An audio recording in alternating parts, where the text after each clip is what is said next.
Ok, senhores, então, boa noite a todos. Vamos dar início a mais um Gastro com Vino. Para nós é uma alegria imensa estar de novo aqui reunido com vocês. O Gastro com Vino já está indo para 16 anos de eventos mensais. Então, para nós é um motivo de muito orgulho e muita alegria, uma vez que o objetivo maior nosso é a confraternização, é a amizade, é o nosso encontro. Hoje uma noite realmente muito especial. Especial porque quando a gente fala de uma patologia, que no Brasil ela tem uma importância muito grande, e ainda que nós não sejamos de uma região endêmica, né? Mas somos próximos e atendemos pacientes vindo de zona endêmica. Para nós, a patologia do megaesôfago é realmente uma doença preocupante, que requer um grande desafio. E nós não podemos falar em tratamento do megaesôfago em Campinas sem falar da família Aquino. Nós não podemos falar em tratamento do megaesôfago sem falar da história e da vida do professor Pedro de Aquino e do seu filho hoje, o professor José Luiz Braga de Aquino, que nos dá a honra de retornar ao Gastro com Vino, ele que já foi um dos grandes, maiores frequentadores do Gastro com Vino, junto com o professor Brandalize, né? Até antes da pandemia. Daí a pandemia, agora ele está se animando, agora ele falou que vai voltar. Então, vocês, ou todos nós conhecemos muito bem o professor José Luiz Braga de Aquino, que é professor titular, professor e coordenador do Serviço de Cabeça e Pescoço da PUC, é um professor com uma vasta experiência na cirurgia geral, na cirurgia torácica e na cirurgia de cabeça e pescoço, e ele vai estar aqui contando para a gente toda a sua experiência. E quem vai hoje nos abrilhantar com essa aula e com a exposição é o Diogo Silva de Carvalho Guissoni, seu assistente, também cirurgião de cabeça e pescoço, já terminando a residência, já é R-Deus, né? Depois que já está virando R-Deus, então já realmente vem colocar a sua experiência, apresentar um caso interessante para a gente, no tratamento do megaesôfago, fazer uma revisão da literatura. E depois nós teremos também o comentário e a abordagem endoscópica do megaesôfago, que será feita pelo professor Dr. Spencer Scheng, que é o médico assistente do Gastrocentro Unicamp.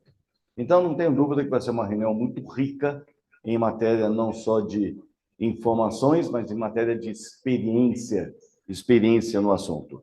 E, é claro, eu não poderia deixar de, além de agradecer a presença de todos vocês, agradecer os nossos patrocinadores que realmente fazem com que essa reunião ela continue assim. Nós temos os nossos colegas que estão acompanhando a reunião pelo Zoom. Marcelo Camargo, que está acompanhando a reunião, hoje ele não está presente, porque ele foi dar uma aula em Fortaleza, disse para mim que era uma aula em Fortaleza. Ok, boa aula, Marcelo. Mas ele está lá ligado assim, capricha aí. E nós temos que agradecer aos nossos patrocinadores. E aqui eu já vou nomeá-los como a Endotec, hoje representado pela ACS, com o Daniel e a Andréia. A ACS é para o Gastro com Vino quem realmente nos ajuda muito na coordenação, organização, arrancando os cabelos para a gente conseguir resolver tudo. E a hora que eu falo arrancar cabelo, o Daniel não me deixa mentir. Também aqui a SciTech, representada pela ACS, a Lintz, pela ACS, também representado. A Andréia não está aqui hoje porque ela está lá no Gastrão. Ela já mandou mensagem, eu estou de olho em vocês aqui, hein? Ok. Temos aqui a Apsen, com a representante aqui, a Vanessa, de quem nós também agradecemos muito a participação, o envolvimento com o Gastro com Vino. A Meet Fox, aqui representada pela Ariane, e a Medical Log com o Assis. Cadê o Assis? O Assis está ali. E todos depois vão dar a sua palavra, vão dar o seu recado. Para nós, é uma honra tê-los aqui com a gente, e realmente o Gastro com Vino não conseguiria sem a participação de vocês, sem o patrocínio de vocês, e nós temos certeza que é uma parceria muito legal. Então, já passando a primeira apresentação, eu vou convidar aqui o Dr. Diogo Guissoni, que vai nos abrilhantar com a sua palestra, ok? Diogo, não sei, é a primeira vez que vem no Gastro Convino? Então, você está em casa, tá bom? Fique bem à vontade. Obrigado. Boa noite a todos presentes, a todos que estão nos acompanhando também. Meu nome é Diogo Guissoni, sou R5 do Serviço de Cirurgia de Cabeça e Pescoço da Pontifícia Universidade Católica. Sou residente do Dr. Aquino. Eu estou aqui para falar desse tema de megaesôfago avançado. Nós vamos falar desse tema específico, que é a mucocele tardia, como complicação no tratamento cirúrgico do megaesôfago, né? Pós-mucosectomia. Próximo, por favor. Para começar falando sobre a etiologia da doença, né? Nós sabemos que a etiologia é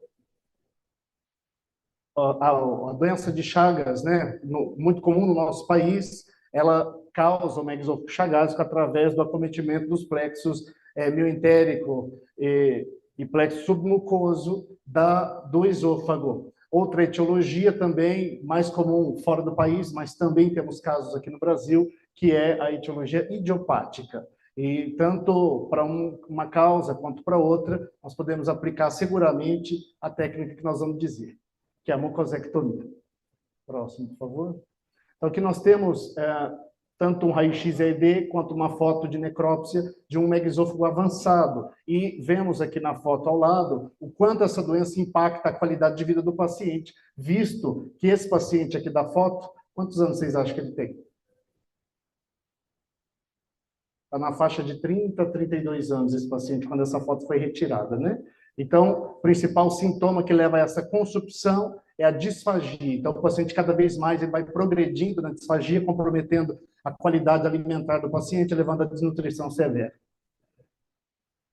As opções terapêuticas, quando a gente fala em megaesôfago, uma vez diagnosticado, nós temos como abordar esse paciente de várias maneiras, né? Atualmente, o Dr. Spencer vai falar aqui também, eu também vou trazer esse tópico da abordagem endoscópica, que são as abordagens minimamente invasivas. Mas nós temos também a opção medicamentosa, as opções endoscópicas que são minimamente invasivas, outras opções como redução e encurtamento esofágico, operações do diafragma, operações sobre a inervação esofágica, a cardiectomia, cardioplastia, cardiomiotomia e, por último, a cirurgia de maior porte, que seria a esofagectomia. O objetivo de qualquer terapêutica para o megaesôfago, sem dúvida alguma, é a resolução do principal sintoma, que é a disfagia, resgatar a deglutição e também prevenir as complicações dessa estase alimentar, que é o carcinoma de esôfago. Pode passar, por favor.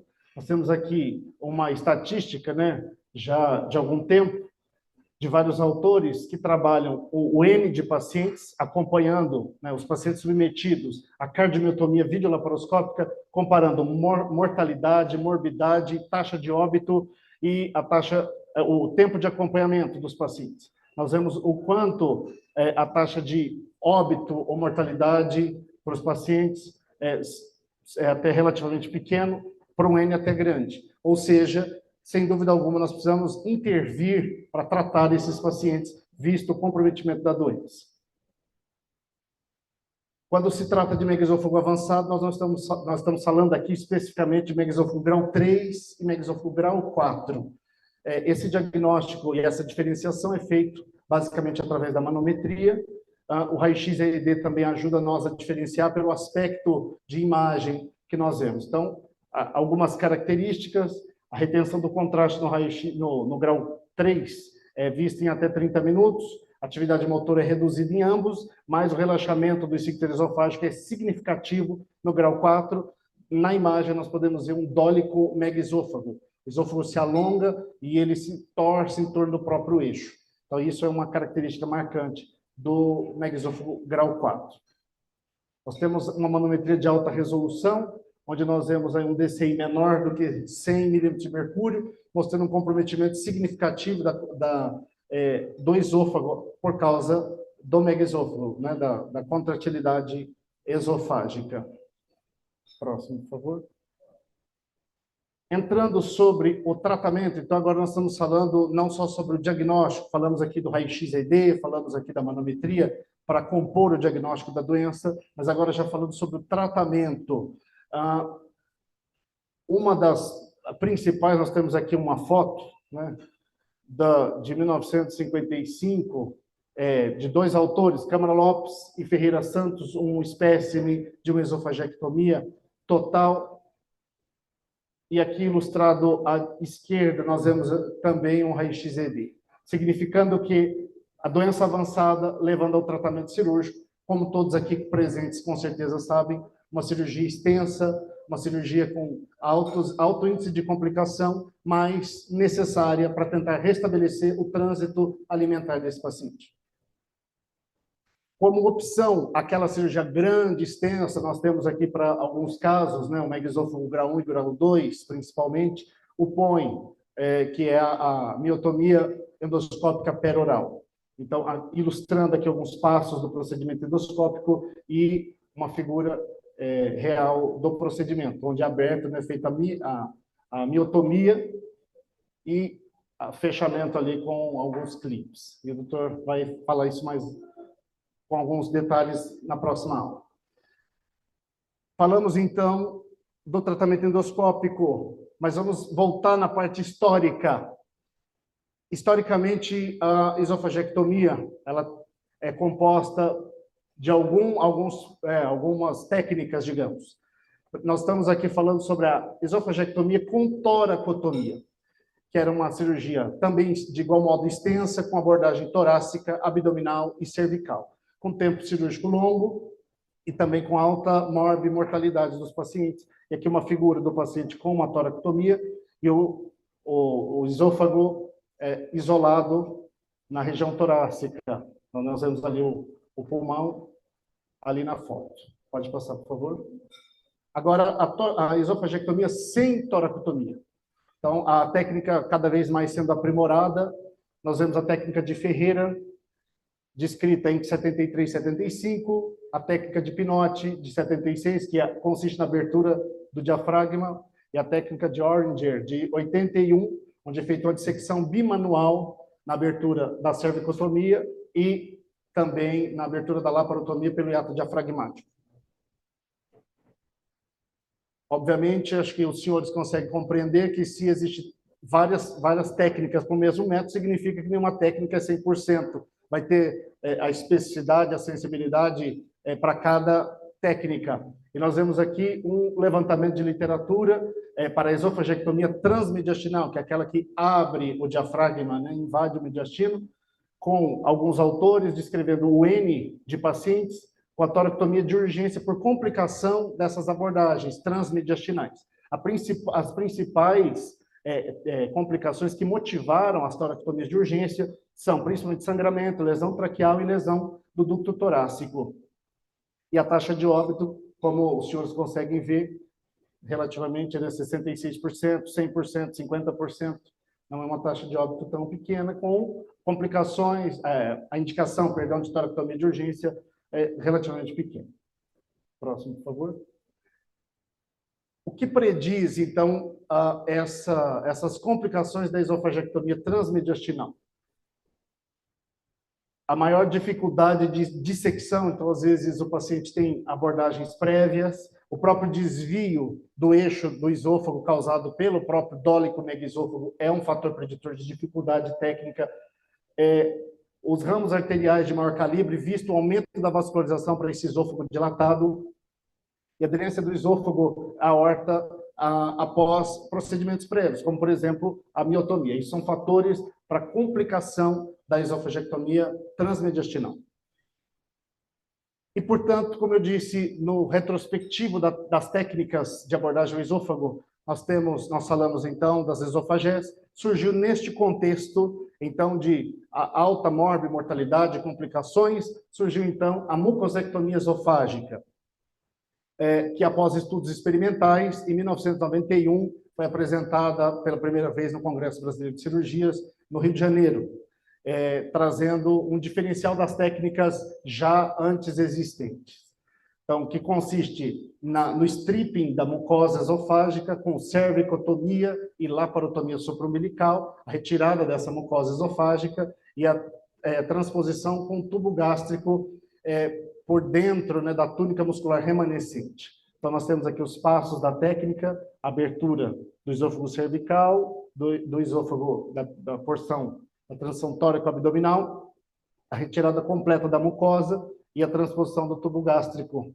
E aqui nós vemos alguns passos dessa técnica. Pode passar, por favor. As vias de ressecção, como eu disse, são cervical e abdominal.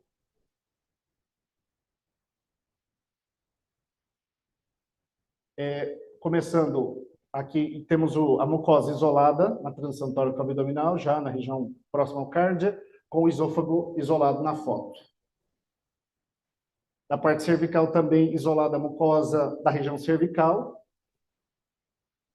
É passada uma sonda conectada, né, suturado na região da mucosa da porção cervical e tracionado essa mucosa com retirada completa da mucosa. E assim, portanto, o remanescente da túnica muscular vai servir como um pertúrito para subir o tubo gástrico e a anastomose cervical.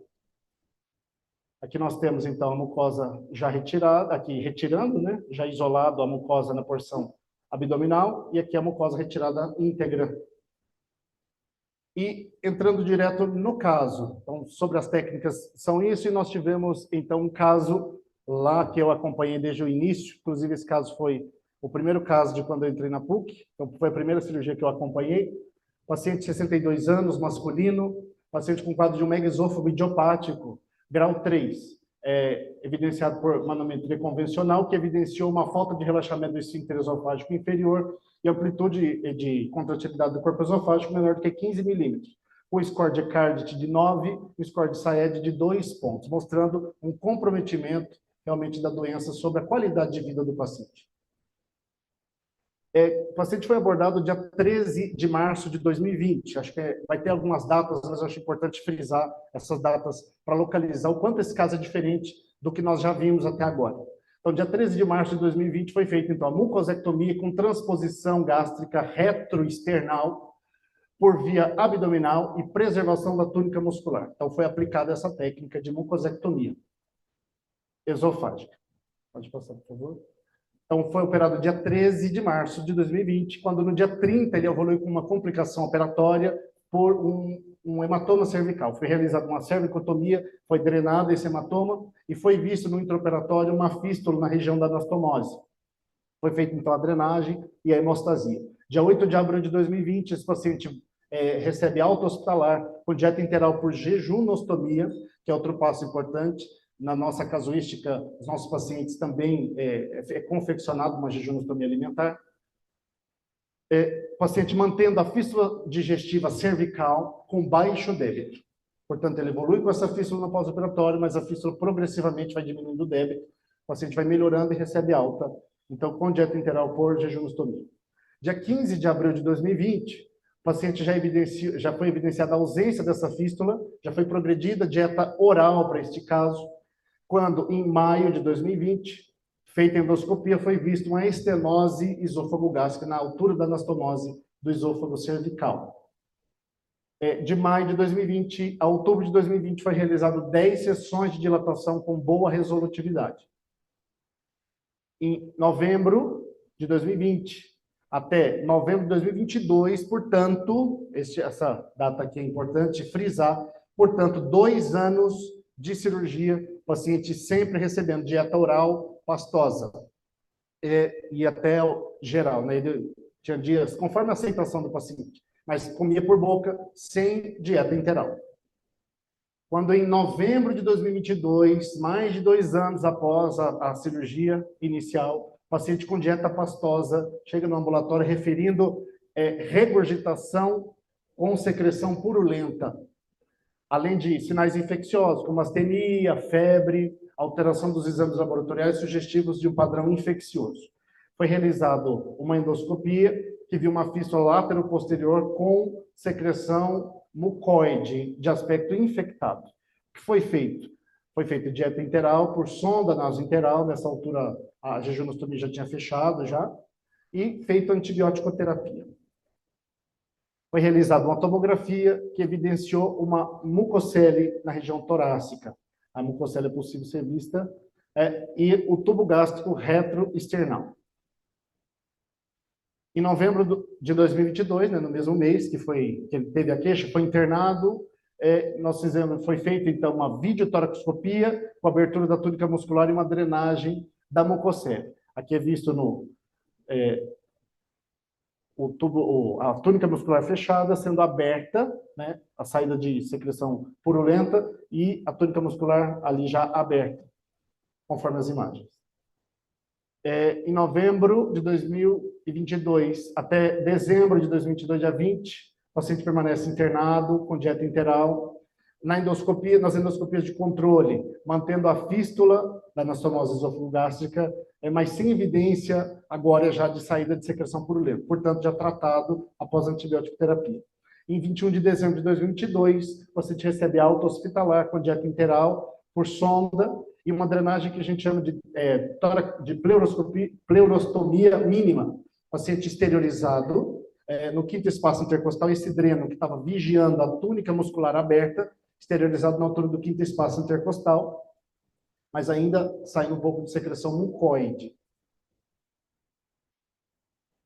Quando, em fevereiro de 2023, o paciente estável, sem sinais clínicos de infecção, parecendo que estava melhorando, mas volta com o quadro de vômitos com pus há uma semana. Quando ele voltou no ambulatório, nós atendemos esse paciente, foi já em seguida pedido a endoscopia, né, dia 22 de fevereiro, já de novo a endoscopia mostra a fístula saindo claramente uma secreção mucoide infectada. Repetido a tomografia, no mesmo mês de fevereiro de 2023. Já o paciente com aquele mesmo dreno que vocês viram lá da outra imagem, da videotoracoscopia, o dreno estava aqui vigiando a túnica muscular, né? Aparentemente sem coleções locais, sem aquela mucocele, mas ainda produzindo secreção infectada. Pode passar, por favor. Quando, em 3 de março de 2023, o paciente foi abordado. Foi feito uma toracotomia para retirada da túnica muscular remanescente da região torácica. Essa é a túnica muscular inteira retirada, ela aberta com a ilha de mucosa remanescente presente na peça, conforme mostrado na figura. Em 30 de março de 2023, o paciente então recebe alta hospitalar, já estável, sem sinais infecciosos, recebendo ainda dieta por sonda nasointeral. Abril de 2023, o paciente já com fístula, mas sem saída de secreção mucoide. E de 21 de abril até 11 de maio do mesmo ano, 2023, foi feita endoscopias seriadas, com 3 sessões de escarificação e eletrocauterização com plasma de argônio via endoscópica para tratamento dessa fístula.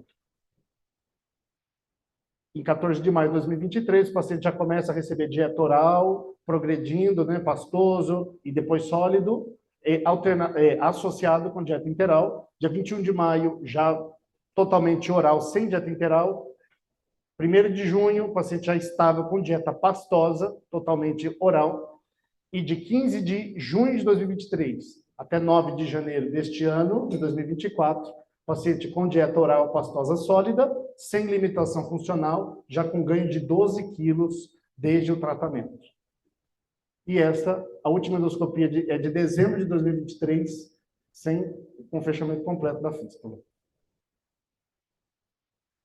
Aplicado os mesmos scores que nós aplicamos inicialmente de ECART e SAED, nós temos inicialmente o paciente com 9 pontos no ECART, agora 1 ponto. SAED de 2 pontos para 4 pontos, que significa restabelecer a qualidade alimentar, voltando a comer alguns alimentos mais pastosos e voltando à vida quase, né, vamos dizer, normal. Sobre a discussão desse caso, a nossa casuística de mucosectomia é de 134 casos, e esse foi o primeiro caso que aconteceu isso, uma mucocele infectada tardia, de 2 anos depois do tratamento. Então, portanto, uma complicação infrequente com 0,6% dos casos. E fica no ar algumas perguntas até para nós também. Tá? Eu extensamente converso com o doutor Aquino sobre esses casos. O que pode ter acontecido que levou a essa complicação incomum da técnica? Então, o trajeto fistuloso da porção da túnica muscular remanescente pode ter acontecido por conta, como trauma das dilatações prévias? Fica a interrogação. Essa mucosa remanescente, aí depois que operou, a gente viu que tinha sido uma mucosa remanescente. E, última interrogação, quando fica a túnica muscular, com o tempo vai acontecendo uma fibrose, ela vai ocluindo, ela vai fechando a túnica muscular, vai colabando. Será que esse colabamento foi só na porção inferior o que fez com que retivesse esse muco? E esse trajeto fistuloso, uma migração, uma translocação bacteriana para contaminar a mucocele, que até então não estava contaminada? Outra hipótese também. Mas mesmo assim, diante de tantos questionamentos, tantas interrogações, pela casuística, a técnica ainda é considerada adequada para tratamento do menisófilo avançado, visto as complicações infrequentes e uma taxa de mortalidade menor do que a esofagectomia convencional. Então, uma casuística de 2020, que nós vemos o acompanhamento de 110 pacientes de mucosectomia esofágica. Microfone de mão, Dos sintomas que o paciente tem, perda de peso, regurgitação, disfagia, dor torácica, vemos que, em porcentagem, os pacientes que são complicações, né, pós-operatórias, os pacientes vão, a porcentagem vai reduzindo com o tempo, né, e porcentagens bem pequenas em relação quando a gente vê lá as taxas de morbidade, mortalidade da esofagectomia convencional que eu apresentei anteriormente. E é isso, muito obrigado. Obrigado, excelente aula. E eu vou convidar agora o professor Aquino para fazer os comentários a respeito da doença do megaesôfago, da mucosectomia, e nesse caso em particular. Zé Luiz, é uma alegria tê-lo de volta aqui no Gasfunk. Obrigado.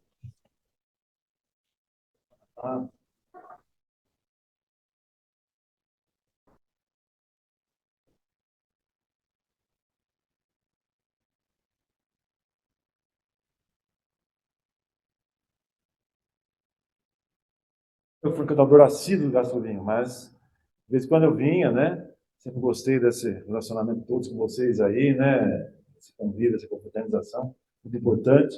Depois, com a pandemia, realmente eu desisti do Gastrovinho. E hoje nós estamos voltando aí com esse caso bastante inusitado, né? Que o Diogo acabou de apresentar. Então, inicialmente, eu queria perguntar já para vocês. Vocês têm alguma pergunta? Que esse caso realmente me chamou muita atenção. Não há dúvida nenhuma que essa mucosa foi a causa de tudo. Vocês viram aí, o Diogo apresentou, são 134 casos, nós estamos com 136 casos agora, né? E realmente continua esse caso.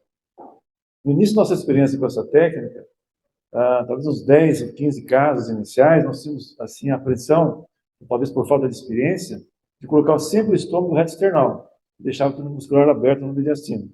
E tinha medo que essa túnel muscular pudesse comprimir aquele estômago na transposição. Depois comecei a fazer uma tubulização de rotina, todos os estômagos e por dentro do túnel muscular. Nós temos, inclusive, 3 colos, que tem um paciente gastrectomizado, pós-mucosectomia, nós temos por dentro do túnel muscular. Esse caso, não sei porquê, né, Diogo? Foi em 2020, com a experiência já boa, resolvemos fazer, talvez na hora, nós achamos que estava realmente a túnica muscular, o diâmetro não era tão grande, resolvi colocar reto external. Então, o que eu acho? Que talvez mesmo nos outros casos não tivemos nenhuma mucocele, talvez esteja alguma ilhazinha de mucosa, tenha ficado em alguns casos, mas o estômago por dentro da túnica muscular, ele praticamente tampona esse pouquinho de ilha que possa ter. Esse caso demonstrou que realmente vocês estavam colocando, ficou isso aí. Então, se vocês querem fazer alguma pergunta, a gente pode depois fazer uma pequena lembrança histórica aí do tratamento do megaesôfago. Realmente eu fiquei na dúvida, o Diogo apresentou a última slide, por que apareceu tão tarde essa mucocele? Né? Talvez porque realmente fechou embaixo a fibrose. Esse paciente fez 10 a 12 dilatações porque estenosou anastomose. Será que provocou um pertuito com o aumento da mucosa, aumento da secreção? Esse pertuito acabou entrando e fez a fisio aqui. Pode 2 anos, realmente não é. Vocês têm alguma pergunta, questionamento? Toma as ordens aí.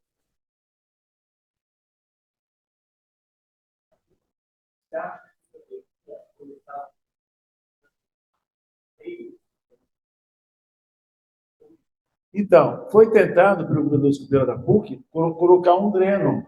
Eles não conseguiram, não conseguiram. Eu lembro a primeira vez que fez, a endoscopia que apareceu, que o Diogo mostrou na foto, não conseguiu cateterizar. Foi a ideia nossa, nossa ideia não era nem mexer. Né? Você vê que não melhorou, acabamos fazendo a videotoracoscopia, conseguimos drenar por vídeo, vocês viram aquela foto aparecendo, a secreção mucosa, achando que agora poderia resolver, ia fechar o pertrito. Mesmo assim, continuou, tivemos que fazer a toracoscopia de tirar aquela muscular.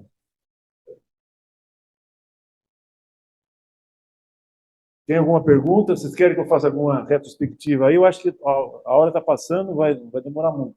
Você pensa que quer falar ainda, né? Tá. Você que é coordenador, você que manda aí. Rápida é difícil, mas... Na realidade, eu estava comentando com o Concon, comentei com outros colegas, Campinas, vamos dizer assim, tem dois momentos que ela é realmente de grande importância no cenário do tratamento do megaesofágico avançado. Talvez alguns de vocês que são mais jovens aí, bem mais jovens do que eu, vão dizer que eu sou muito saudosista, né? Da pré-história, mas eu acho que a gente que dá aula na faculdade, 34 anos na PUC, eu vejo a diferença dos alunos lá do passado e agora, como tem assim do imediatismo. Tudo tem que resolver já, parece que resolve.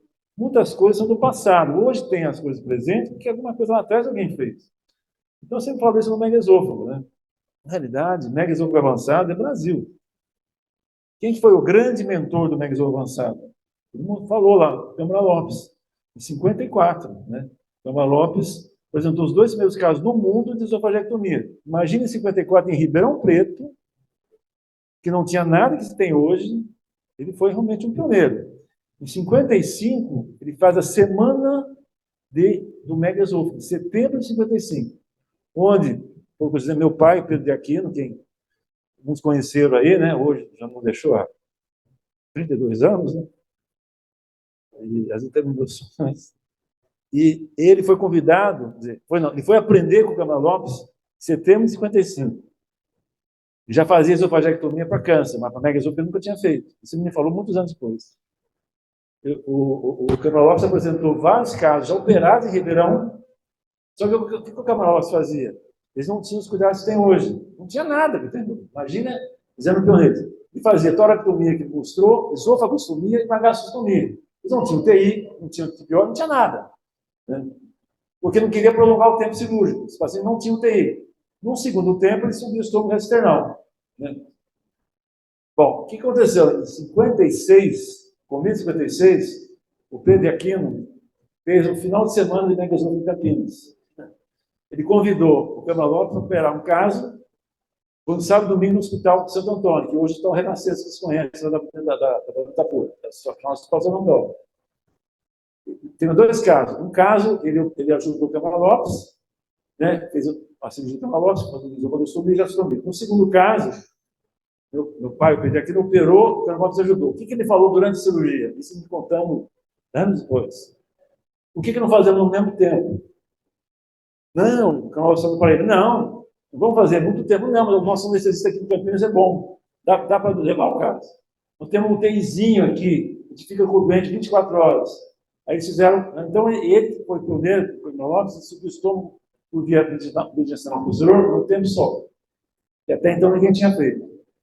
O que o Câmara Lopes fez? Levou isso para Ribeirão Preto, 5 anos depois do chefe dele, que era o Ferreira Santos, professor da USP, faz uma tese com essa técnica de fazer um tempo só. Na realidade, começou a ficar. E aí tem uma série, eu não vou falar que tem muita coisa, trabalhos, muita gente não aceitando esofagectomia, que tinha muita complicação.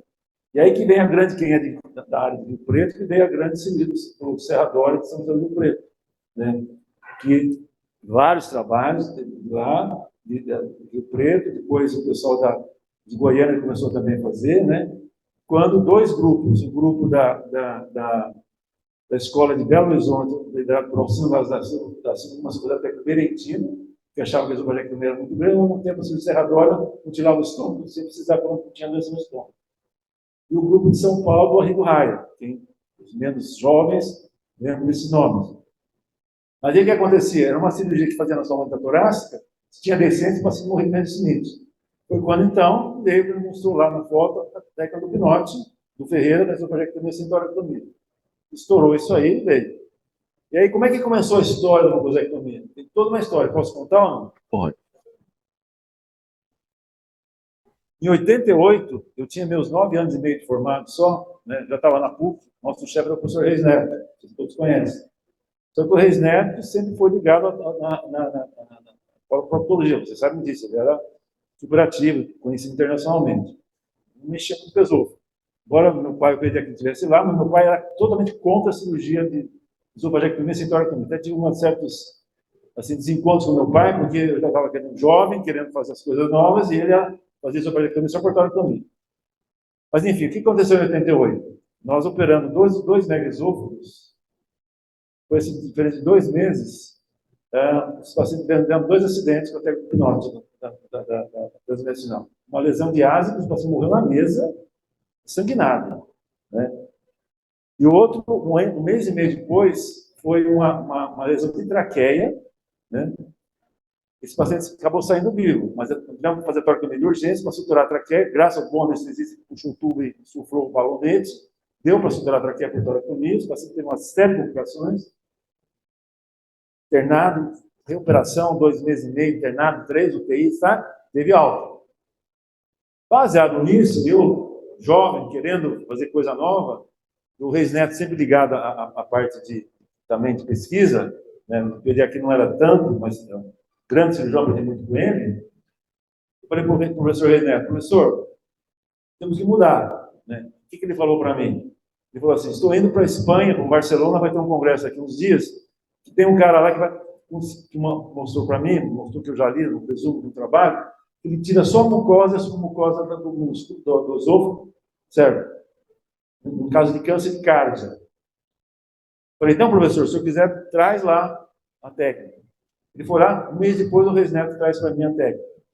O Paris Parilho, que é um cirurgião de Barcelona, foi fazer uma esofagectomia sem toracotomia, num paciente com vertical, acho que veio só mucosa e submucosa, inadivertidamente. Fez o trabalho experimental em cão, deu certo. Só que ele começou a operar câncer de cárdea, só que com câncer de cárdea tem que dar margem de segurança, abrir o diafragma, para poder, por causa da margem oncológica. Aí veio a ideia na minha cabeça. No mês de 89, falei para o professor Reis Neto, por que não fazemos isso no megaesôfago? Né? A ideia não era transmitir o mediastino, porque eu não queria que entrasse na desarraso de traqueia, mas ao mesmo tempo fazendo o quê? A profilaxia da estrada alimentar, tendo que tirar mucosa e submucosa. Eu fui para o experimental, operei 20 cães, né? Deu certo em 15 cães, em 10 dos 20 cães eu fazia toracotomia 2 horas depois para ver o que acontecia, se não estava sangrando o mediastino do cão, não sangrava.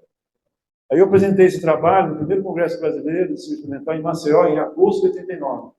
E deu até uma publicação na Acta Cirurgia Experimental. Eu estava começando, coordenado pelo professor Sr. Goldenberg, da Escola Paulista. Bom, eu comecei a ficar animado, né? Aí eu comecei a falar para o professor Reis Neto, por que não operar cadáver, então? Daí, o que eu fiz? Fui conversar com o professor Silvio Carvalhal. Você deve ter conhecido de nome. É professor de patologia lá da PUC, clínico. Eu queria operar cadáver, com toda, né, tempo de consentimento. E aí, operamos 3 cadáveres. Né? Foi muito engraçado, tem até uma coisa assim, rapidinha, falando. O primeiro cadáver, o professor Silvio Carvalhal falou que me ajudava a operar, na mesma necrópsia. Foi até num sábado, isso, eu lembro até hoje. Eu estava até de plantão na PUC, estava plantão na urgência, e apareceu, a família aceitou. E aí, eu liguei para o professor Silvio Carvalhal, falou assim, então eu vou indo aí. Era um sábado de manhã, estava tudo fechado o laboratório. Aí ele chegou assim para mim e falou assim, Zé Luiz, você chamou o técnico para ajudar nós a fazer toda essa parte? Eu falei, não, tem que ter técnico no laboratório? Tem. Fechado. Eu falei, não vou conseguir então operar. Falei, não, então, chama o técnico. Eu falei assim, mas onde está esse técnico? Ele falou, eu quero o melhor técnico que puder ajudar, mexer nas coisas e tal. Eu falei assim, mora em Americana. Não tem carro. Isso era um sábado de manhã, né? E aí, eu falei assim, mas naquela época não tinha celular, não tinha nada de hoje, a facilidade que tem hoje. Eu falei, como é que nós vamos fazer? Mas o senhor espera, eu queria necrópsia, queria fazer com o professor Silvio Cabral, eu ia fazer a técnica, mas é que não ele ajudando na parte do necrópsia. Isso depois a família ter ajudado, aceitado fazer o procedimento ou não. Aí eu comecei a pensar, passou as horas, eu falei assim, quem que vai buscar esse técnico? Eu estava de plantão de sábado, podia sair de escola. Quando tem trabalho, em quem que vocês pensam? R1. Então, peguei um R1 que estava lá de plantão, falei assim, você vai buscar o técnico lá em Americana. Falei, é o R1, mas eu não tenho carro, Zé Luiz. Falei, você vai com o meu carro. Certo? Aí, para ele achar o técnico não morava no centro americano, ele morava no bairro periférico americano. E não tinha facilidade de você achar endereço. Então, ele demorou, liga, não liga, né? Chegou com o técnico, era mais de meio-dia. Aí o professor Cabral foi embora, eu chamei o professor Cabral. Ele veio e me ajudou. Aí operou mais, deu certo. Aí eu até queria operar megasôfago avançado, morto avançado, cadáver avançado. Isso também era demais. Então eles fizeram desistir. O Três Netos desistiu, ou o Silvio Cabral também. Opera sem ser morto, sem ter megasôfago avançado. Eu operando mais 2 casos, fiquei animado, aí começamos na área clínica. Quando eu agora apresentou para vocês, os 3 primeiros casos, eu apresentei no primeiro congresso brasileiro, os 3 primeiros casos no Congresso Brasileiro de Cirurgia, do Congresso do Rio de Janeiro, esqueci onde foi o congresso agora. E foi muito assim, interessante, porque quando eu apresentei, foi uma sessão de temáticas especiais, e tinha alguns chefes de serviço do Brasil assistindo. Claro que eu não vou falar o nome, mas teve um dos chefes que quase que surtou, né? Eu mostrei essa técnica. Porque eu, jovem, perto dele, que é um grande nome da cirurgia do esôfago do Brasil, né? E ele chegou a me chamar de lado e falou que eu devia ser preso. Porque eu estava fazendo experimentação humana. Eu falei, não, professor. O senhor veio aí, fui no experimental e fui no cadáver. Ele falou assim, vou ligar para o seu chefe. Eu falei, liga, pode ligar, sem problema. Ele ligou para o Dr. Resneto. O Resneto tirou uma boca. E aí começou no projeto comigo. Eu tenho 136 casos e vai ser complicação. É isso. Excelente, excelente, Quino. Realmente é muito gostoso a gente ouvir essa história, que realmente não é fácil a gente galgar por esse caminho, mas é realmente uma história muito bacana.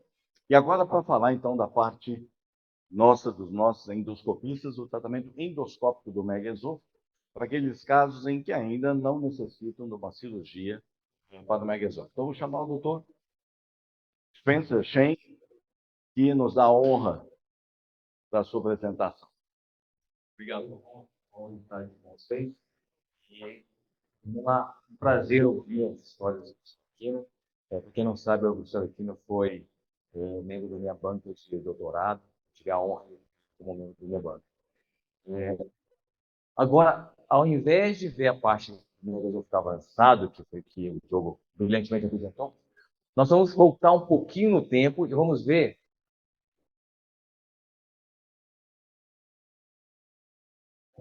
Ah, funcionando? Vamos ver o que acontece antes de chegar no megaesofagiodental. Então, a interação, como eu estava falando com o Diogo antes, entre o cirurgião e o endoscopista, cada vez está mais estreita, né? Então, cada fase da doença, nós temos o profissional que vai ajudar a conduzir esse caso, né? Então, ele citou na aula dele algumas coisas muito importantes. Hoje em dia, nós temos a manometria de alta resolução, né, que o Dr. Luiz Gustavo, que está conosco, pode depois falar um pouquinho dessa manometria nova, que veio ajudar muito a criar uma classificação para a calase baseada na manometria de alta resolução. Então, o que nós temos de objetivo, quando nós temos um paciente que tem disfagia, é aliviar os sintomas dele, né? O paciente volta a comer. Então, aquilo que foi colocado na aula e os estudos que eles fizeram com esses casos de megaesôfago avançado, mostra que o quê? O objetivo é você conseguir, naquela escala de Eckert, ter um paciente que tem um Eckert de menos 3, isso para a endoscopia também vale, né? Então, o paciente que tem queixa de regurgitação, dor torácica, pirose, perda de peso, tudo tem que melhorar, e na escala de Eckert, o objetivo é atingir um nível menos de 3 na escala. Não tem apresentação, não. Eu só vou moderar um pouquinho. Então, a endoscopia, onde é que ela participa? Nos primeiros estágios do megaesôfago, né? Então, o megaesôfago, no começo, naquela classificação do professor Rezende, nós temos o megaesôfago baseado na radiologia, né? Então, nós temos o esofugograma, o raio-x. Então, a dilatação do esôfago ainda está no princípio, ainda está até 4 centímetros, a gente considera como megaesofo grau 1. Quando a gente está de 4 a 7, a gente considera como grau 2. Grau 3 já começa a dilatar e já começa a fazer aquela curva sinuosa sobre o diafragma, né? Então, ele está com 7 a 10 centímetros. E o grau 4, que é o tratado por cirurgia, mais de 10 centímetros, né? Então, nós vamos atuar na ponto de vista endoscópico nessas fases iniciais, né? Então, no grau 1 e grau 2 principalmente, e em alguns casos, grau 3 a gente avalia, tá? Como é que a gente atua do ponto de vista endoscópico? Nós temos algumas técnicas endoscópicas para poder ajudar a aliviar os sintomas do megaesôfago. A mais simples dela é a dilatação, né? Então, nós temos a dilatação forçada do cardio, que é feita com balões, em média de 3, 3,5 e 4 centímetros, que literalmente eles rompem as fibras musculares que estão hipertônicas no cardio. Isso faz com que o paciente tenha um alívio do sintoma, né? Problemas. A dilatação ela não é perene, ela não dura muito. Então, toda vez que a gente faz a dilatação, mais da metade, 60%, vai ter que dilatar de novo num prazo de 6 meses a 1 ano. Então, é um procedimento que vai ter que estar repetindo, né? Então, algumas outras opções menos invasivas também nós temos, como a injeção de toxina botulínica, que a gente faz muito facilmente com endoscopia. Problema é que a toxina botulínica tem que ser injetada na camada muscular do esôfago. Pela endoscopia, você literalmente não está vendo a camada, você está injetando às cegas. Então, por isso que o resultado não é tão bom, né? Então, comparando estudos em que você enxerga a camada muscular, utilizando a ecoendoscopia, o resultado é melhor, né? Então, você consegue ver no ultrassom endoscópico a camada muscular, e você vai direto na camada muscular e tem um resultado melhor do que injetar as cegas na endoscopia. Então, é também uma técnica que pode ser utilizada, mas que não tem um tão bom resultado quanto a dilatação forçada. E a última técnica que eu quero falar da parte endoscópica é aquilo que foi citado no começo, né? O POEM, né? Que é um nome bonito, né? Que é a miotomia perforal, por isso que é POEM, né? Então, o que é feito? Nós fazemos um túnel, começa mais ou menos uns 10 a 15 centímetros antes do cárdia, fazemos um túnel no terceiro espaço, terceiro espaço na submucosa, e dissecamos até chegar no estômago, e descemos pelo menos 2 a 3 centímetros do estômago. E a partir daí, então, aquela muscular própria, que é incisada na cardiomiotomia Heller, nós fazemos por endoscopia. Então, nós seccionamos a camada circular, que é o que dá a contração no cardio, né, que faz a disfagia, e também a longitudinal. Então, fazemos uma miotomia completa. Essa técnica de fazer miotomia completa ou parcial ainda não está bem estabelecida qual é a melhor técnica, porque tem gente que faz, não, faça a miotomia completa, tanto da camada circular do esôfago quanto a da longitudinal. Ah, mas tem gente que faz só a circular para não dar refluxo, mas mesmo assim dá refluxo. Então, qual é o problema do PONI? É que o paciente melhora a disfagia e piora o refluxo. Então, ele troca a disfagia por pirose e luxificação. Então, a desvantagem do PONI que eu vejo hoje em dia, por enquanto, em relação à técnica cirúrgica da cardiomiopia Heller, é que no Heller você faz a miotomia, faz a válvula para conter o refluxo. Pela endoscopia, hoje está surgindo, agora, né, que o Concon já teve para a gente fazer alguns casos, que é uma aplicatura endoscópica com os tags, que faz um aumento da pressão nesse cardia e tenta conter o refluxo do paciente que, por exemplo, está num pós-operatório do POEM, né? O doutor Eduardo Moura, que foi o chefe em São Paulo, ele foi um dos pioneiros em fazer POEM no Brasil, e tem um trabalho super bonito, em que ele pegou 20 casos operados cardiomiotomia Heller, e comparou com 20 casos que ele fez POEM. E justamente o único problema foi que no pós-operatório do POEM, apesar de ter melhorado a disfagia, as queixas do ECA de baixou para menos de 3, teve mais sintomas de refluxo. Então, isso evidencia bem no trabalho, né? O custo é mais ou menos o mesmo, financiamento próximo, mas tem mais refluxo no POEM. Tá? Eu não sei se o Gustavo pode falar alguma coisa da manometria de alta resolução sobre a classificação de Chicago que tem da manometria para a gente, por favor. Deixa eu ver. Ah, tá. Quem tem em casa hoje?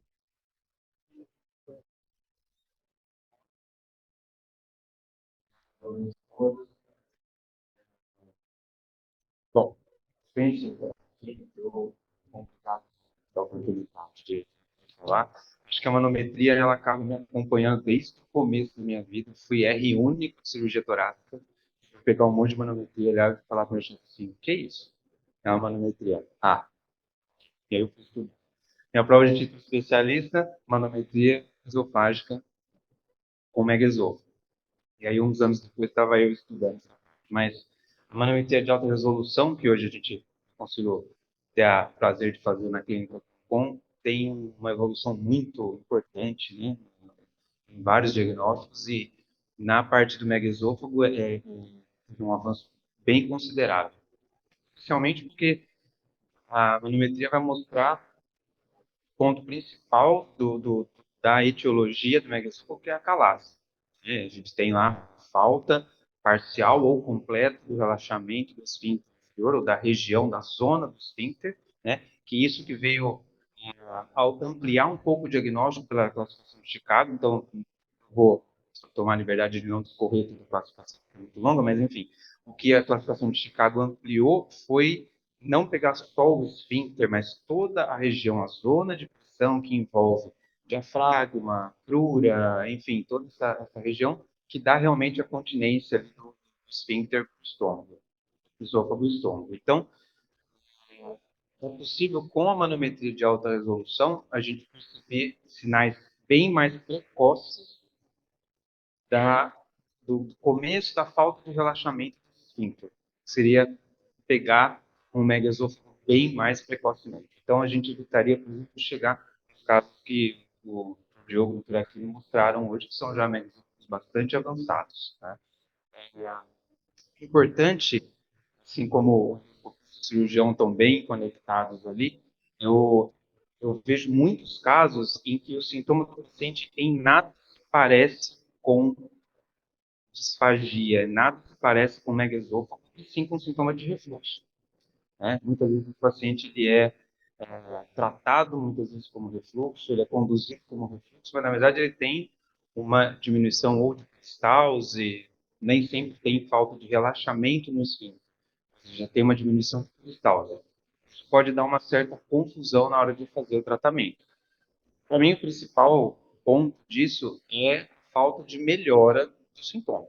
Né? E isso, quando a gente percebe essa falta de melhora, encaminha o paciente para manometria, lá fica muito claro. Na manometria de alta resolução, você percebe que não tem a onda contrátil efetiva, né? o TCI, que a gente chama, que é a integral de contração de todo o corpo esofágico, e, às vezes, a zona realmente de relaxamento já começa a ter diminuição desse relaxamento esperado. Então, não sei o quanto que eu consigo contribuir aqui para tudo isso que a gente está falando, mas acho importante considerar a manometria esofágica, especialmente de alta resolução, nessa diferenciação e no diagnóstico precoce.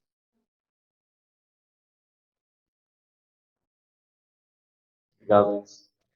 Eu comento tudo que você comentar, porque assim, nem todos os casos vão melhorar do jeito que a gente quer com o tratamento nos focos. Né? Então, mesmo o ON nós fazemos, que nós vemos que quando você tem, na classificação de Chicago, um método 2, que é aquele hipercontrátil, melhora bem. Mas nos outros casos, a melhora não é tão grande. Então, a importância de ter uma manometria de alta resolução para tomar uma conduta. Né? E agora, passando por megaesôfago avançado, naqueles casos que o Diogo apresentou aí, aquela ficha me deu vontade de colocar um ovusto, viu? Deu vontade de colocar um clipe ali, mas você viu que não ia resolver, porque tinha aquela mucosa produzindo um monte que estava infectando e que não perpetuar o processo. Agora, ao falar depois que você já sabe, é fácil, né? Na hora você fala, eu estou fazendo, está resolvendo, né? Então, é sempre um desafio tratar esses eventos adversos na cirurgia, né? Excelente. Spencer, muito obrigado também. Luiz, Gustavo, muito obrigado.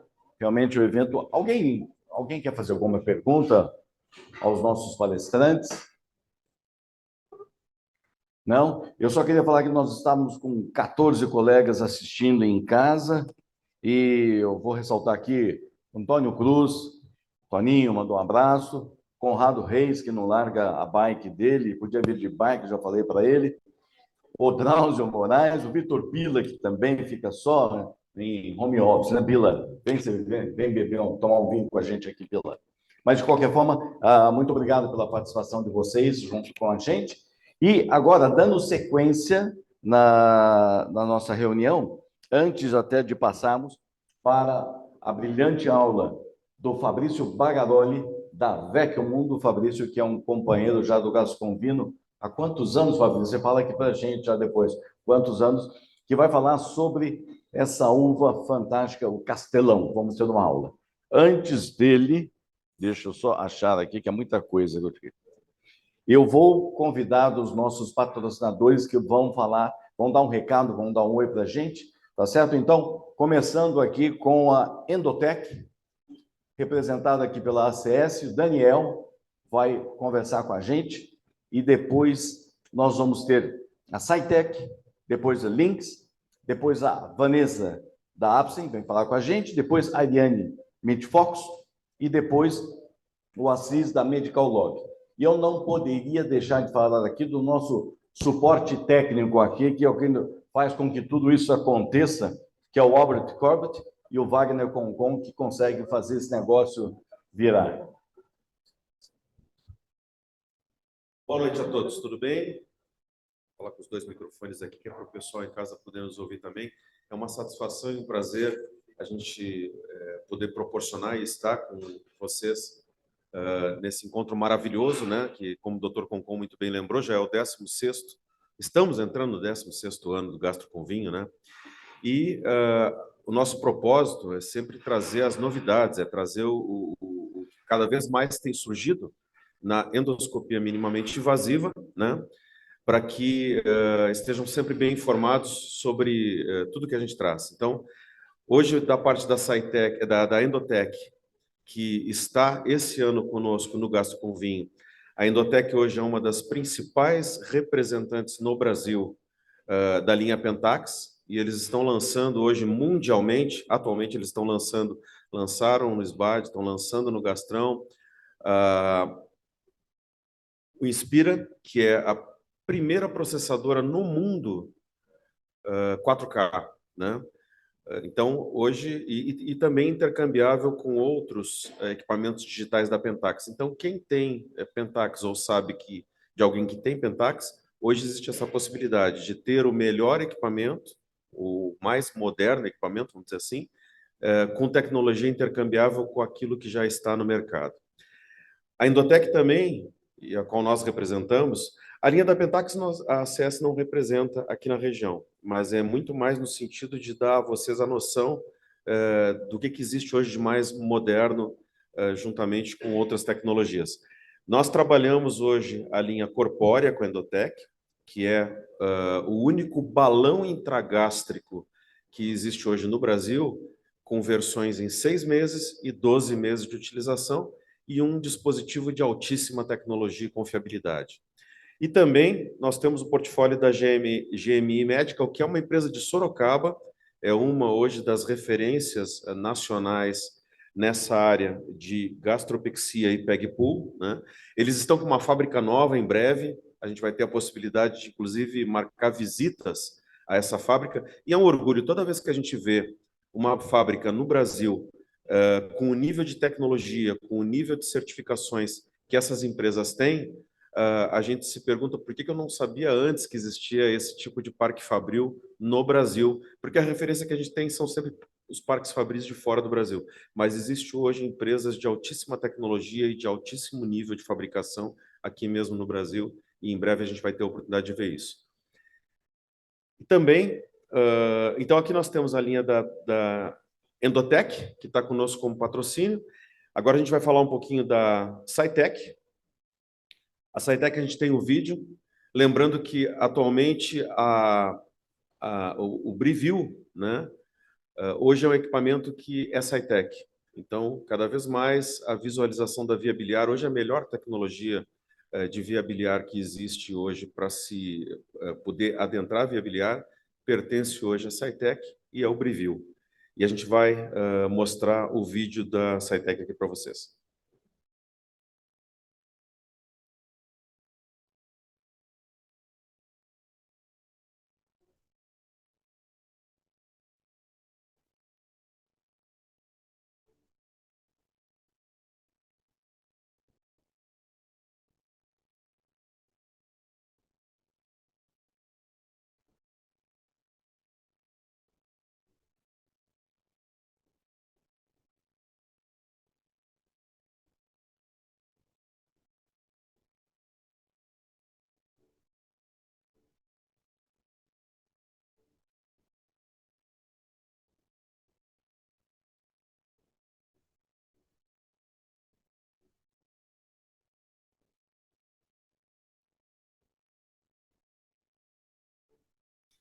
Eu falava da GMI, mas a Cytec é um outro exemplo de orgulho nosso, brasileiro.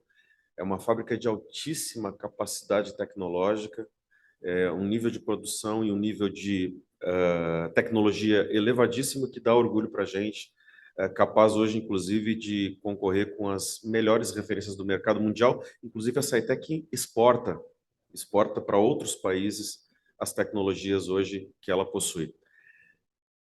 E, por fim, a gente tem a Lynx Medical, que é a novidade que está sendo foi lançado no Gastrão, aliás, no SBAD, está sendo reforçado no Gastrão. A Lynx Medical está trazendo finalmente o Ovesco, né? Que é o clipe de altíssima performance e que fica à disposição de vocês. É uma tecnologia que vinha sendo aguardada há muitos anos no Brasil, fora do Brasil já existe há 10 anos. E junto com essa linha do clipe, a Ovesco, que é uma empresa alemã e está no Brasil pela Lynx, tem uma série de outros produtos no pipeline dela que aos poucos a gente vai trazendo e vai tornando o portfólio do médico em resolução minimamente invasiva cada vez mais versátil e oferecendo para o paciente as melhores soluções. Muito obrigado mais uma vez e estamos juntos.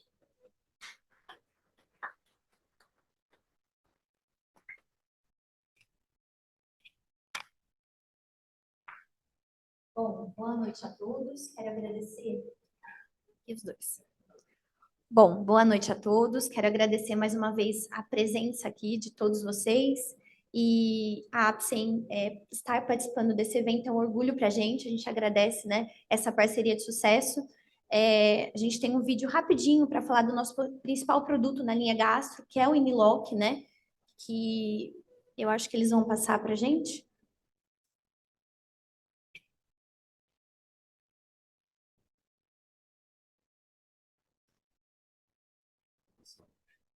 A utilização e a do controle da acidez gástrica.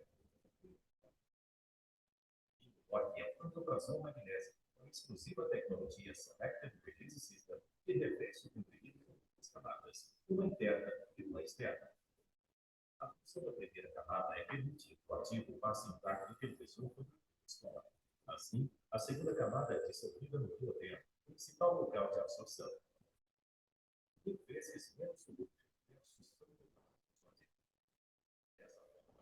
Que proporciona uma absorção linear e gradual, portanto, mais previsível. Somar a ligação à bomba protônica garante ao paciente a ação por até 24 horas.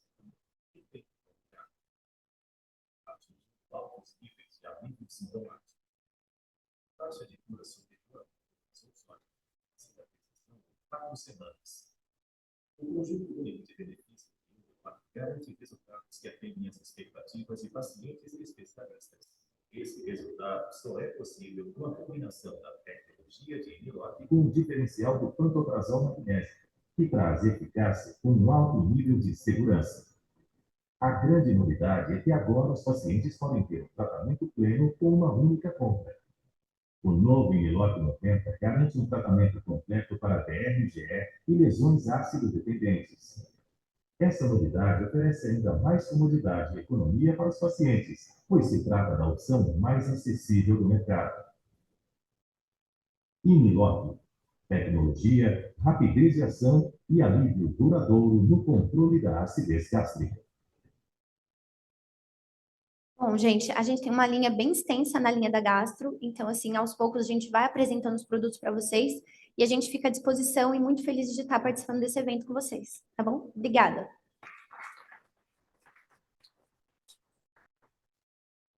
Boa noite a todos. Aos que ainda não me conhecem, eu sou a Ariane, sou diretora comercial da Mitfocus.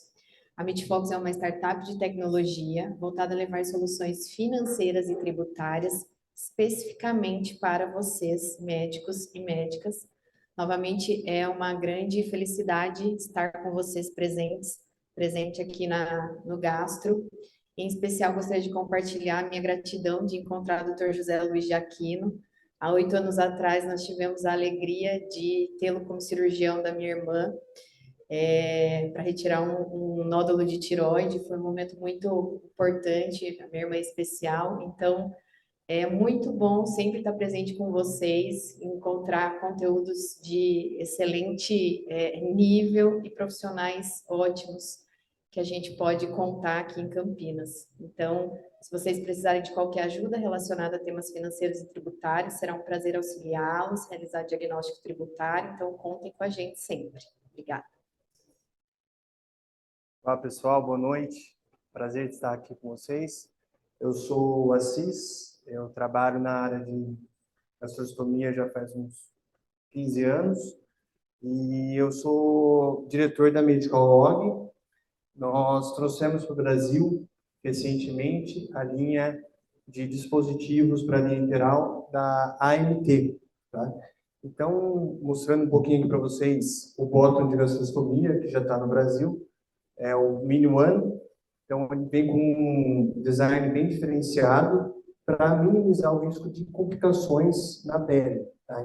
Então, como vocês podem ver ali, ele tem um balão, ele é no formato maçã, e ele é mais largo para minimizar o risco de ter extravasamento do suco gástrico e também um deslocamento da sonda. E hoje eu trouxe aqui para vocês também um lançamento, só nós temos no Brasil, que é um bottom gastrojejunal. Tá? Então, como vocês podem ver, ele tem uma entrada para gastro, outra para o jejum, e ele tem uma tecnologia bem diferenciada, tá? Como vocês podem ver aqui na extensão jejunal, essa parte mais escura, é uma mola que o objetivo dela é minimizar o risco de torção, que causa obstrução na sonda, né, que é uma das grandes dores aí com sonda transgástrica jejunal. Então, é uma tecnologia bem diferenciada, a gente já está implementando aqui em hospitais que são referência no Brasil, e quem tiver interesse, eu estou à disposição. Muito obrigado. Boa noite a todos. Sempre um prazer e noites muito agradáveis no Gastro com Vino. Respondendo à pergunta do Dr. Concon, já tem 7 anos que a VEC Mundo está junto com o Gastro com Vino e sempre muito especial. Muito obrigado, Dr. Concon, Dr. Marcelo, que está assistindo a gente de longe, né? Todos os patrocinadores, os palestrantes, parabéns pelas palestras. E ao pobre Juan por nos receber tão bem. Hoje nós vamos falar sobre uma região que não é tão conhecida dos brasileiros, que é a Península de Setúbal. A Península de Setúbal está a apenas 50 quilômetros de Lisboa e é uma região privilegiada para a elaboração de um famoso vinho de sobremesa, um dos mais importantes de Portugal, depois do vinho do Porto, Madeira, que é o Moscatel de Setúbal, e também muito conhecido pela uva Castelão, que a gente vai estar conversando um pouquinho sobre ela aqui hoje. Nessa região tem uma vinícola que a gente conhece muito bem, que é a Quinta da Bacalhau, mas a Bacalhau ela não trabalha muito com a Castelão. A Bacalhau ela se especializou muito nas uvas internacionais, principalmente a Sauvignon Blanc e a Cabernet Sauvignon, também tem alguns blends estilo bordolês. Então, a gente vai focar aqui hoje na Castelão, que é uma uva híbrida pela própria natureza. Antigamente, os parreirais eles eram todos misturados, de uvas tintas de diversos tipos e brancas também. Né? E a própria natureza, né, através das abelhas, dos pássaros, fez a fecundação cruzada e apareceu, né, isso foi feito um estudo genético de DNA da Castelão e identificou que ela é uma uva híbrida de tinta com branca. Então a Castelão ela é uma uva muito interessante, daqui a pouquinho vocês vão estar conhecendo ela melhor na taça, porque ela traz fruta, mas traz também frescor, né, por ter dentro do DNA dela uva branca. Ela também é uma uva muito longeva, é uma uva que tem uma longevidade imensa, né? A gente vai tomar um vinho que é um vinho de entrada da vinícola, 2017. Então, um vinho que já está com 7 anos e vocês vão ver como ele está vivo ainda, né? E como tem a agregar. E a gente tem outros vinhos dessa vinícola mais velhos e é impressionante como essa uva tem a capacidade de envelhecer bem. A vinícola que produz o Pavão de Espirra, que é o vinho que a gente vai estar apresentando hoje, é a Herdade Espirra. A Herdade Espirra é uma vinícola do final do século XIX, uma vinícola que só tem essa uva Castelão, 100% Castelão. Como todas as vinícolas que a Vecchio Mondo trabalha, é boutique. E ela faz 3 tipos de vinhos, né? O pavão, que a gente vai estar degustando, que é o vinho de entrada da vinícola. Aí tem o vinho tradicional da vinícola, que é o Herdade Spirra, e o Herdade Spirra Reserva, que só é elaborado em safras excepcionais. A Spirra só tem vinhas velhas de Castelão, todas as vinhas da Spirra têm mais de 50 anos. O solo, onde está a Spirra, que é Palmela, a principal região na Castelão, dentro de Setúbal, é arenoso, um solo que ajuda a trazer essas características que eu passei para vocês, principalmente a longevidade para os vinhos, também frescor. E é uma região que é muito quente durante o dia, mas que tem, né, noites frias. Isso, a gente que gosta de vinho sabe que para fazer bons vinhos é muito importante ter essa amplitude térmica. E Setúbal, Palmela principalmente, conta com isso muito bem. Ela tem muita influência do Alentejo, então o clima continental do Alentejo, e muita influência também do Oceano Atlântico. A corrente de ar do Oceano Atlântico chega também, então ela tem essa dicotomia que também faz os vinhos serem muito interessantes. A Spirra utiliza até hoje a pisa-pé, feitos em lagares de concreto, né? Então, a vinícola muito tradicional, vinhos são feitos hoje como eram elaborados há centenas de anos. Pode passar, por favor. Então, o vinho de hoje, pode servir, por favor. O vinho de hoje é o pavão de Spirra. Por que se chama pavão? A propriedade tem muitos pavões. Eu já tive a oportunidade de 2 vezes nessa propriedade. E é uma propriedade muito bonita, muito bem cuidada. E eles têm os pavões que ficam circulando por lá. E a Ana, que daqui a pouco vocês vão assistir um vídeo dela explicando sobre a Spirra e os vinhos, é enóloga há mais de 20 anos. Ela fala que o pavão é a maior riqueza que eles têm lá dentro. Por quê?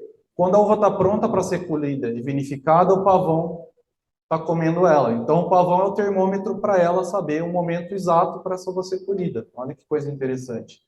Assim como tem a história do jacu com café, né? Na Spirra tem o pavão, por isso eles homenagearam os pavões e colocaram o nome de pavão nesse vinho. Aqui a gente tem um vinho, como eu falei para vocês, para entrada. Eu não conheço nenhum vinho de entrada no mercado com 7 anos de vida. É raro. Normalmente, vinho de entrada é um vinho jovem que é para ser consumido em 2, no máximo 3 anos. Vocês vão perceber nesse vinho notas de cereja, que é a principal fruta que aparece com a Castelão. E por ele já ter 7 anos, vocês vão perceber também notas terciárias, que a gente fala. Notas terciárias vêm da barrica de carvalho, mas também vem do envelhecimento em garrafa.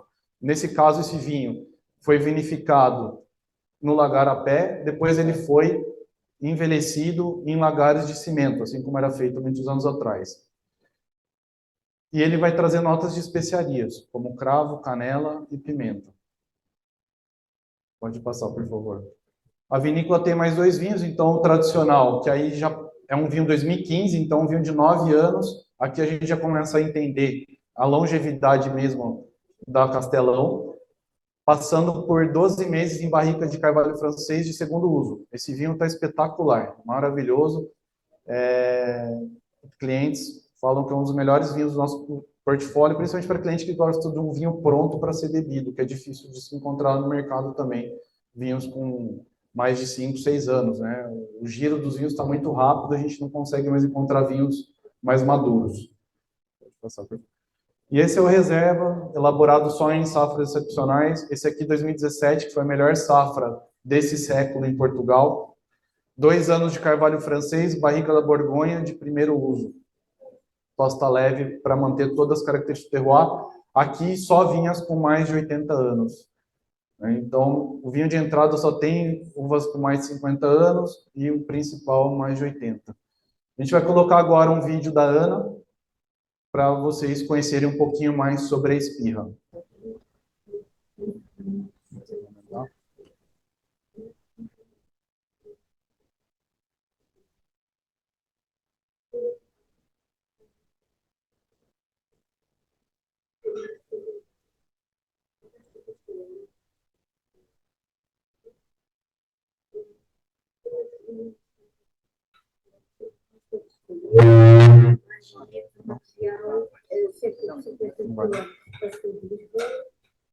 situada junto ao mar.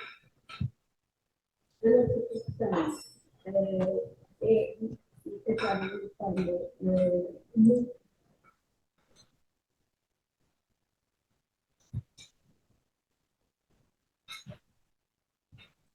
responsável pela produção dos vinhos da Herdade Espírita. A Herdade Espírita é uma herdade com 36 hectares de vinho, fundamentalmente nacional com mais de 50 anos. A casca pastel é uma casca de origem portuguesa e típica da região onde estamos inseridos, que é a região da Península Portuguesa. Mais ou menos uma região cerca de 50 km a sul de Lisboa, situada junto ao mar. A nossa produção é efetuada de uma forma muito tradicional e como se diziam nos tempos antigos os vinhos, como se diziam ainda nos tempos antigos os vinhos. Ou seja, todos os nossos vinhos são produzidos em lagares abertos, onde, como podem ver, estou situada, e ainda com recurso de pisatura. A vinha é toda manual e os vinhos fermentam nestes lagares. Todos eles, desde a nossa entrada de gama, que é o escrita, até ao nosso vinho de gama, o Herdade Espírita Reserva. O Pavão de Espírita é um vinho que nós desenhamos habitualmente mais cedo, procuramos um vinho mais fresco, mais explicado, menos complexo, mais simples de beber. Diria que será o vinho que nós vivemos diariamente. Que contém pratos mais leves, saladas, pizzas, sushi, ou até no final de tarde um copo apenas com uma taça. O Herdade Espírita normal é um vinho mais complexo, é vinho já com um vinho mais madura, mais passa, tal como o Herdade Espírita Reserva, sendo que temos a fermentação que no estágio de um ano em barrica de carvalho francês. O Herdade Espírita Reserva tem um processo semelhante ao Herdade Espírita, ou seja, apanhamos a uva já quase em passa, mais concentrada, com fruta muito mais madura, e portanto, os açúcares bastante concentrados. Na fermentação, após o final da fermentação, deixamos algum tempo na seleção em lagares, para que haja mais concentração, mais extração de cor, de complexidade, todos os aromas que são tirados a último. E de seguida, tem um estágio de 24 meses em barrica de carvalho francês, que é nova, sempre 100% nova. Essa barrica depois é utilizada na Herdade Espírita. O Herdade Espírita Reserva tem também a particularidade de ser um vinho excepcionais. São produções pequenas, cerca de 5 a 6 mil garrafas que nós produzimos, com volumes bonitos, e é sempre, nos últimos anos, temos conseguido anos muito bons aqui na Herdade, um clima que é Herdade, temos um clima bastante frio de inverno, bastante frio de verão, com que permite que a uva amadureça de uma forma muito regular e com muitas boas maturações. Bom, então essa é a Ana, a enóloga da vinícola. Ela vai estar com a gente aqui no Brasil no começo de outubro. Acho que muitos de vocês já estão na lista de transmissão da Beck o Mundo. Quem não estiver, pode me procurar, eu coloco na lista. A gente vai fazer uma série de eventos com ela. O Pavão, que vocês estão degustando, é o vinho português do nosso portfólio mais vendido. Está em restaurantes muito importantes aqui da região, como o Il Balcone, onde era o Galo Nero no Cambuí. Por curiosidade, um restaurante italiano, esse é o vinho mais vendido deles, um vinho português. Está no Oste, em São Paulo, na Varanda. Ela vem da aula aqui. Está no Lisboa, e tem um restaurante português muito bom em Jundiaí. Então, o vinho tem feito bastante sucesso, excelente custo-benefício. E tem todas essas particularidades que nós passamos para vocês. Espero que vocês tenham gostado. Coisas que acontecem ao vivo. Saúde. Saúde.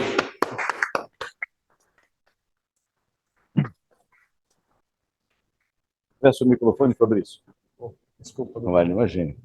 Fabrício, parabéns. Muito obrigado mais uma vez. A VEC o Mundo sempre com a gente. Você sempre com o Gasto com Vino. Bom, senhores, uma bela noite a todos vocês. Muito obrigado aos nossos palestrantes, aos nossos patrocinadores, ao Albert e ao Wagner. Muito obrigado por todo esse apoio, senhores. E até a próxima. Tchim, tchim. Saúde a todos. Um bom jantar para vocês. E ao pessoal de casa também, um bom vinho, saúde, e da próxima vez aqui com a gente, hein? Toninho, larga esses netos e vem para cá, Toninho.